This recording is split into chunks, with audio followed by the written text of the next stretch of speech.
കുറേ വർഷങ്ങളായിട്ട് ഇത് തന്നെയാണ് ഇവിടെ അവസ്ഥ. സ്കൂളിൽ ഒരു 4, 5, 6 ഇങ്ങനെ കുട്ടികൾ മാത്രമേ ഉള്ളൂ. ഈ വർഷം ഈ 3 പേര് തന്നെയായിരുന്നു ഉള്ളത്. നാടെങ്ങും പ്രവേശനോത്സവത്തിൻ്റെ ആഘോഷവും ആരവവുമാണ്. പക്ഷേ നമ്മളിപ്പോൾ ഉള്ള കോട്ടുളി ഗവൺമെൻറ് LP സ്കൂളിൽ അത്തരത്തിലുള്ള ആഘോഷങ്ങളൊന്നും തന്നെ ഇല്ല. കാരണം ഇവിടെ 1ാം ക്ലാസ്സിലേക്ക് പുതുതായി ഒരു കുട്ടി പോലും വന്നിട്ടില്ല എന്നതാണ്. ഈ സ്കൂളിൽ 1 മുതൽ 4 വരെയുള്ള ക്ലാസ്സുകളുണ്ടെങ്കിലും ആകെ 3 കുട്ടികൾ മാത്രമേ ഇപ്പോൾ ഇവിടെ പഠിക്കാനുള്ളൂ. അതിൽ 2 പേരാണ് ഇന്ന് സ്കൂളിലേക്ക് എത്തുകയും ചെയ്തിട്ടുള്ളത്. 2 പേരും തമിഴ്നാട് സ്വദേശികളാണ്. പേരെന്താ? സായിശ്രീ. നേരത്തെ വന്നോ?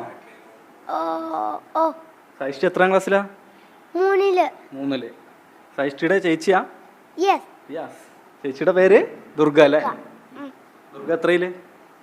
തേർഡിൽ തന്നെ. നിങ്ങൾക്ക് വേറെ കൂട്ടുകാരൊന്നും വന്നിട്ടില്ല അല്ലേ?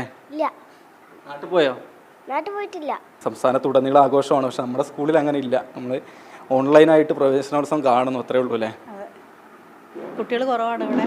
3 കുട്ടികളേ ഉള്ളൂ ഈ വിദ്യാലയത്തിൽ പഠിക്കുന്നുള്ളൂ. പിന്നെ ഇന്നൊരു കുട്ടി 1ാം ക്ലാസ്സിലേക്ക് വന്ന് ചേരുന്നു അറിയിച്ചിട്ടുണ്ടായിരുന്നു. പക്ഷെ ഇതുവരെ എത്തിയിട്ടില്ല. അതും തമിഴ്നാട് സ്വദേശി തന്നെയാണ്. നമ്മുടെ നാട്ടുകാരും വരുന്നില്ല ഇങ്ങോട്ട്? ഇല്ല, മലയാളികൾ ആരും തന്നെ ഇല്ല. കുറേ വർഷങ്ങളായിട്ട് ഇത് തന്നെയാണ് ഇവിടെ അവസ്ഥ. സ്കൂളിൽ ഒരു 4, 5, 6 ഇങ്ങനെ കുട്ടികൾ മാത്രമേ ഉള്ളൂ. കഴിഞ്ഞ വർഷം ഈ 3 പേര് തന്നെ ഉണ്ടായിരുന്നുള്ളൂ. ഈ വർഷം ഈ 3 പേര് തന്നെയായിരുന്നു ഉള്ളത്. നമ്മുടെ സ്കൂളിനോട് ചേർന്ന് തന്നെ ഒരു അങ്കണവാടി ഉണ്ട്. അവിടെ കുറേ കുട്ടികളൊക്കെ ഉണ്ടല്ലോ. അവിടെ നിന്നൊന്നും ഇങ്ങോട്ട് വരുന്നില്ല. അങ്കനവാടിയിൽ നിന്ന് പോകുന്ന കുട്ടികൾ LKG പ്രീ പ്രൈമറിയിൽ ചേരാനുള്ള പ്രായമായിട്ടാണല്ലോ പോകുന്നത്. ഒരു 4 വയസ്സ്.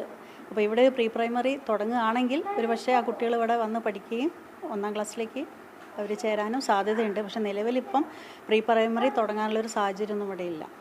മുൻപ് ഒരുപാട് വിദ്യാർത്ഥികളൊക്കെ തന്നെ പഠിച്ചിരുന്ന, ഓടി നടന്നിരുന്ന ഒരു സ്കൂളും അങ്കണവുമാണ് പിൽക്കാലത്തേക്ക് വന്ന സമയത്ത് വിദ്യാർത്ഥികളില്ലാതെ ഇങ്ങനെ ഒരു വളരെ പരിതാപകരമായ അവസ്ഥയിലേക്ക് പോയിട്ടുള്ളത്. കോഴിക്കോട് കോർപ്പറേഷൻ കുട്ടികളെ കൂട്ടുന്നതിനൊക്കെ വേണ്ടിയുള്ള പരമാവധി പരിശ്രമം നടത്തിയിരുന്നു. പക്ഷേ അതിലൊന്നൊരു മാറ്റം കൊണ്ടുവരാൻ കഴിഞ്ഞില്ലെന്നതാണ്. അതുകൊണ്ടാണ് ഈ നാടെങ്ങും വലിയ ആഘോഷലഹരിയായി നിൽക്കുന്ന സമയത്ത് ഈ school, Kottuli government LP school ഇങ്ങനൊരു അവസ്ഥയിൽ ഉള്ളത്.